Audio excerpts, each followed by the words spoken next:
Break के बाद एक बार फिर से स्वागत है आपका लेमन न्यूज पर। आज के दौर में होटल और रियल एस्टेट इंडस्ट्रीज पर छाई मंदी पर हमारे संवाददाता अवनिंद्र आशुतोष ने बिंद्रा ग्रुप ऑफ कंपनीज के सीईओ पीएस बिंद्रा से कुछ खास बातचीत की और कंपनी के बारे में भी उनसे जाना।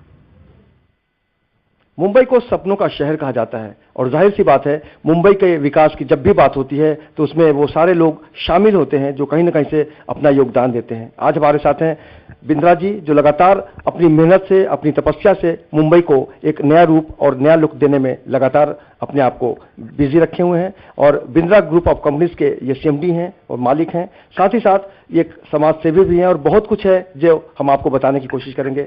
बिंद्रा जी, सबसे पहले आपका स्वागत है। नमस्कार। इस चैनल में आने के लिए मुझे बहुत धन्यवाद मैं आपको देता हूँ। Actually Bindra group of companies का जो गठन है वो 78-79 में हुआ है और सबसे पहले Bindra construction as a proprietor का काम मैंने 78-79 में शुरू किया। लेकिन शुरू में ही मुझे एक बहुत अच्छा बड़ा ब्रेक मिला बिल्डर बनने के लिए, जबकि मेरे साथ थे प्रमोद चक्रवर्ती और शक्ति सामंत, जो उस टाइम के बहुत बड़े प्रोड्यूसर डायरेक्टर थे।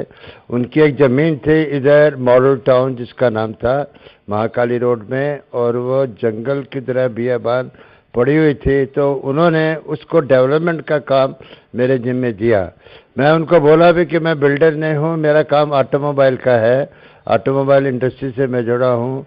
तो प्रमोद चक्रवर्ती ने हंस के कहा कि मुझे आपकी रेखाएं जो आपके माथे पे हैं वो मैं पढ़ सकता हूँ, और मैं आज ये भविष्यवाणी करता हूँ कि एक समय में आप बहुत बड़े बिल्डर बनेंगे और मेरी राय मानो और ये आप कंस्ट्रक्शन कंपनी आप स्टार्ट करो, उस पर आप आ जाओ और आपको हम लोग पूरा सहयोग देंगे। और वाकई उस टाइम ना तो मेरे पास कुछ पैसा था, ना ही मुझे बहुत ज़्यादा कंस्ट्रक्शन की नॉलेज थी, लेकिन मेरी ईमानदारी, मेरी सच्चाई और मेरी मेहनत को देखकर प्रमोद चक्रवर्ती और शक्ति सावंत ने मुझे बिल्डर बना दिया। और पहला ही प्रोजेक्ट जो मुझे दिया वो था मॉडल टाउन, जो 1,50,000 स्क्वायर फीट का काम 24 बिल्डिंगें बनाई मैंने उसमें। और 1979 से लेकर 86 में वो मैंने 24 बिल्डिंग कंप्लीट करके प्रमोद चक्रवर्ती और शक्ति सावंत के हाथ में थमा दी। तो वो इतने ज़्यादा खुश हुए वो सब बिल्डिंगें देखकर, कितनी अच्छी बिल्डिंगें, जैसा हमने सोचा था वैसा ही बिंद्रा जी ने करके बताया है। और उसके बाद उन्होंने भी मुझे फिर फाइनेंस और बोले आप बड़े बड़े प्रोजेक्ट लो, हम आपका साथ देंगे। तो उसके बाद मैंने शेर पंजाब में काम शुरू किया।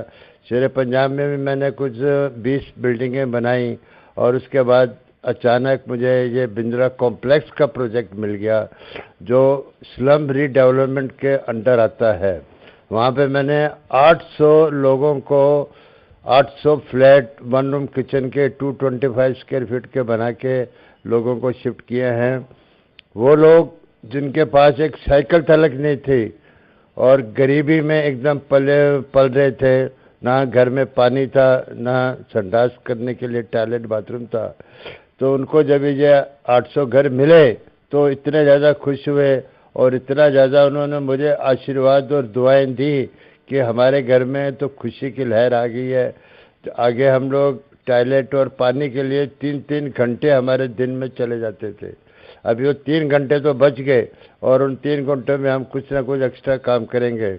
आज मुझे बताते हुए बहुत खुशी हो रही है कि वो जो कॉम्प्लेक्स में जिसके पास कुछ भी नहीं था, आज मोटरसाइकिल तो हर एक के पास है ही है, लेकिन गाड़ियां भी कई लोगों ने वहाँ पे ले ली हैं। तो वहाँ पे लोगों का भविष्य जो एक स्लम में था उससे उतर कर एक जो बिल्डिंग में आ गए।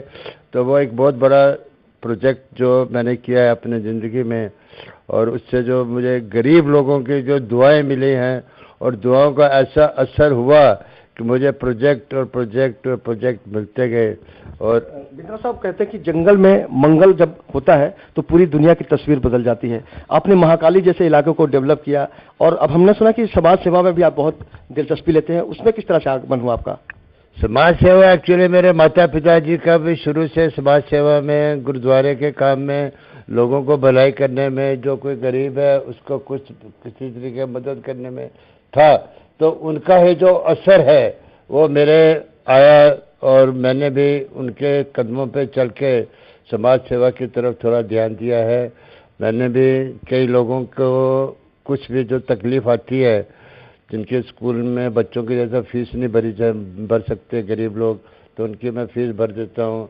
किसको स्कूल में एडमिशन नहीं मिलती है गरीबों लोगों को, तो उनको स्कूल में एडमिशन दिला देता हूँ।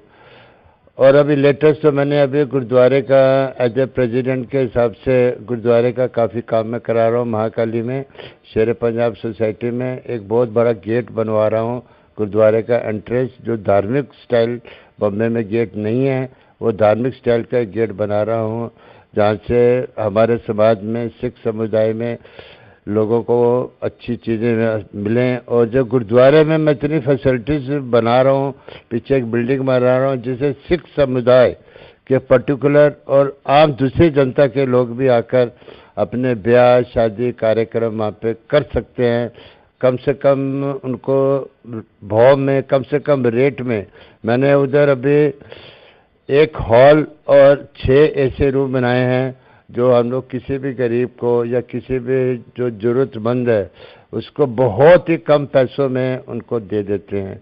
इसी तरह ब्याह शादी करना हो तो हमारे गुरुद्वारे में खाली 7,000 रुपये आप जमा कराओ, आपको पूरी शादी 7,000 रुपये में हो जाती है, क्योंकि बाकी कम्युनिटी में नहीं हो सुविधा मिलती। तो महंगाई के दौर में एक अच्छा ऑप्शन है यहाँ पर, अगर आपको ज़रूरत है तो आप निश्चित रूप से उसका लाभ ले सकते हैं।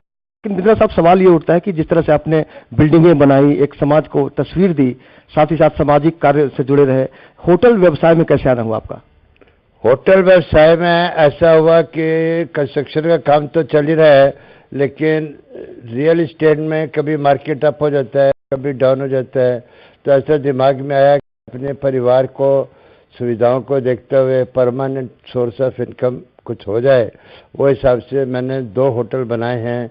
एक तो महाकाली रोड पे जो अभी जिंजर के नाम से चल रहा है, टाटा ग्रुप ऑफ कंपनी ने मेरे से लॉन्ग लीज पे लिया हुआ है, और एक अंधेरी स्टेशन में बन रहा है जो बेंगलोर की कंपनी है, सिएस्टा ग्रुप ऑफ कंपनीज, उन्होंने मेरे से लिया हुआ है।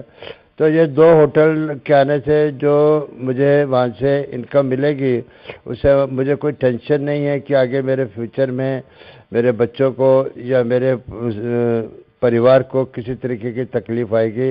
आराम से वो अपना गुजारा कर सकते हैं। अपना दूसरा काम तो करेंगे, लेकिन ये एक साइड बिजनेस उनके लिए परमानेंट मैंने कर दिया है।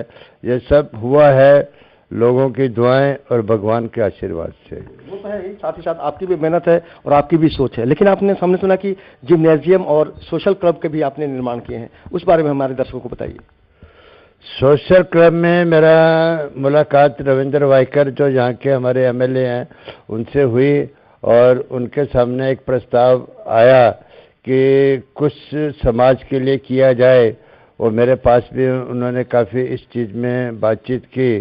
तो मैंने उनको तभी यह बताया कि अगर ये ग्राउंड जो इधर है, एक 5 एकड़ का ग्राउंड अगर हमें कॉरपोरेशन से या गवर्नमेंट से किसी तरीके से मिल जाता है, तो हम एक बहुत ही सुंदर क्लब इधर बना सकते हैं। जो देखो अभी शहर में क्लब है, उधर 5-5 लाख, 20-20 लाख, 10-10 लाख रुपए की मेंबरशिप होती है। तो हम लोग बोला है कि बीच के जो दर्जे के लोग इधर रहते हैं, 1 सवा लाख रुपए में उनको मेंबरशिप दी जाए, ताकि उनके परिवार भी हर चीज़ की सुविधाएं ले सकें। उस चीज़ को ध्यान में रखते हुए हमने मातुश्री आर्ट्स एंड स्पोर्ट्स क्लब का इधर निर्माण किया है, जिसमें रविंद्र वाइकर हमारे एरिया के एमएलए और एक और 2 ट्रस्टी जो हमारे हैं, राजलाल चंदानी और आसू नेलानी, वो हम लोग चारों ने मिलकर वो चीज़ बनाई है, जो आज अभी महाकाली की जनता, अंधेरी की जनता, जोगेश्वरी विक्रोली लिंक रोड की जनता के लिए बहुत ही ज़्यादा सुविधाएं हम लोग ने वहाँ पे प्रदान की है। इसके साथ साथ शेर पंजाब में भी एक क्लब बनाई है, शेर Punjab Gymkhana and health club. शेर पंजाब में लोगों को रहने के लिए भी उसको काफ़ी सुविधाएं मिलती हैं, स्विमिंग पूल भी है इसके अंदर है, और सब टाइप की सुविधाएं हैं, जिससे आने वाले बच्चे जो हैं उनको क्लब की फैसिलिटीज़ मिलकर, स्विमिंग पूल की जैसे फैसिलिटी लोगों को ज़्यादातर नहीं मिलती है, उसी को मेरे बच्चों को भी स्विमिंग पूल का शुरू में बहुत शौक़ था। तो वो मुझे लगता है कि जैसे बच्चों को हर एक को शौक़ रहता है, तो वो हिसाब से हमने इधर स्विमिंग पूल का भी निर्माण करके सुविधाएं प्रदान करने की कोशिश की है, और कुछ नहीं। जब भी कोई इंसान तरक्की करता है तो उसके पीछे कहीं ना कहीं से उसका पूरा जो परिवार होता है उसका भी योगदान उससे जुड़ जाता है। बिंद्रा साहब के जीवन में उनके परिवार का कितना योगदान है ये हम जानने की कोशिश करेंगे। बिंद्रा साहब, आपने जो मेहनत की है, एक लंबा सफर तय किया है, अपने फैमिली बैकग्राउंड के बारे में बताइए कि ये यहाँ तक जो पहुंचे हैं आप, उसका रास्ता किस तरह से तय किया आपने? फैमिली तो अभी बैकग्राउंड में मैं ये बताऊंगा कि मेरे पुरानी फैमिली तो जरा ठीक ही थी, क्योंकि ये सच्चाई और मेहनत ने, जैसा मैंने आगे आपको बताया है कि मेरे साथ दो दिग्गज जो आदमी मेरे साथ में रहे, प्रमोद चक्रवर्ती और शक्ति सामंत, उन्होंने मुझे इतना फाइनेंशियली मदद की जो कि आज मैं इस स्टेज पे पहुंच चुका हूँ। और जो मेहनत का जहाँ तक सवाल है, जैसे इंसान बोला जाता है हर एक के पीछे, एक सक्सेसफुल इंसान के पीछे उसकी औरत का हाथ होता है, तो मेरी औरत भी इसी तरह मेरे कंधे के साथ कंधा मिला के चली है। और उसने भी बोलते आप इतने काम कर रहे हो, तो जब अभी बच्चे बड़े हो गए हैं, बच्चे अभी कॉलेज में जाते थे, तभी बोलते मेरे को भी कुछ काम करने की इच्छा है, तो उसने महानगर गैस लिमिटेड में भी अपना गैस का काम जो घर में लड़कियों के लिए, औरतों के लिए होता है, तो बोलते मुझे गैस का काम का बहुत शौक़ है।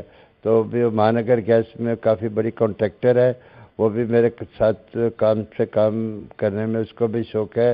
इसी तरह मेरे दो लड़के हैं, दोनों लड़कों भी मेरे साथ में ही रहते हैं और मेरे साथ ही काम करते हैं। हमारा एक पूरा परिवार ही है किस्म की। जो मैंने कंपनी बनाई है accord land developers private limited, उससे मैंने अपने पूरे परिवार के सदस्य, मेरे बच्चे, मेरी वाइफ और मैंने अपने बहुएं, उन सबको उसमें डायरेक्टर बनाया है, ताकि परिवार मिलजुल के रहे और मिलजुल कर सब काम करें, मिलजुल कर आके तरक्की करें। बस इसी हिसाब से काम कर रहे हैं, परिवार का पूरा योगदान है। और एक बात मैं यहाँ पे ज़रूर कहना चाहूँगा कि भगवान ने मुझे इतना आशीर्वाद दिया है कि मैं हमेशा उनकी गुण गाता हूँ और यही दुआ करता हूँ, जैसे मुझे इतना दिया है, ब्लेसिंग दिया है, हर इंसान को दे। मुझे आज के तारीख में किसी चीज़ की कमी नहीं है, हर तरीके से मैं एक सेटिस्फाइड इंसान हूँ। और मैं अपने जो मोबाइल फ़ोन है मेरा, उस पर भी मैं एक ही गाना लगाता हूँ, ए मालिक तेरे बंदे हम, ऐसे हो हमारे करम, नेकी पर हम चलें, बुरी से हम डलें, ताकि हंसते हुए निकले दम। इसके साथ साथ मैंने एक और अपने भगवान श्री कृष्ण ने जो अर्जुन को उपदेश दिया था भगवत गीता में, उसका भी उल्लेख मैं करना जरूर चाहूँगा कि कर्म किए जा, फल की इच्छा मत रखे इंसान, जैसा कर्म करेगा वैसा फल देगा भगवान। तो वैसे ही आपके कर्मों के ऊपर ही आपका फल है, स्वर्ग नरक सब यहीं पर है। आप जैसा काम करोगे वैसा आपको भगवान फल देगा। आप इधर ही स्वर्ग में रहते हो, इधर ही नरक है, ऊपर कुछ भी नहीं है। वाकई आपकी जिंदगी में ही वो सारे फैसले हो जाते हैं जो आपके कर्मों पर निर्भर करते हैं। जाहिर सी बात है, एक सफल आदमी जब संदेश देने की बात होकर करता है या फिर समाज नई दिशा देने की बात करता है, तो सबसे बड़ा सवाल ये उठता है कि आम आदमी जो उसको देखता है, जो उसका अनुसरण कर सकता है, उसके लिए किस तरह की बात की जाए। जो आपको देख रहे हैं, हमारे समाज में बहुत कुछ बनना चाहते होंगे आपकी तरह, उनको किस तरह का संदेश देना चाहेंगे आप? मैं उनसे यही बोलूँगा कि आप एक मेहनत करो अच्छी तरह और एक ईमानदारी से करो। जो भी काम कर रहा है उसको ईमानदारी से, भले छोटा हो भले बड़ा हो, अगर सच्चाई, ईमानदारी और मेहनत से करोगे तो भगवान आपके साथ में है। आपको हर टाइप की सफलता मिलेगी, जरूर मिलेगी, ऐसा मेरा आश्वासन है। तो वाकई जिस तरह की सोच से अभी आपने अपने आप को ताना बाना जो सुना आपने, तो इसका निष्कर्ष यही निकलता है कि अगर आपके जीवन में कोई लक्ष्य है, अगर आप सफलता के साथ बढ़ना चाहते हैं, तो आपको कामयाबी जरूर मिलेगी। और यही है बिंद्रा साहब की जिंदगी का फलसफा और यही है इनकी जिंदगी का राज। कैमरामैन प्रताप के साथ अवनींद्र आशुतोष, लेमन न्यूज़, मुंबई।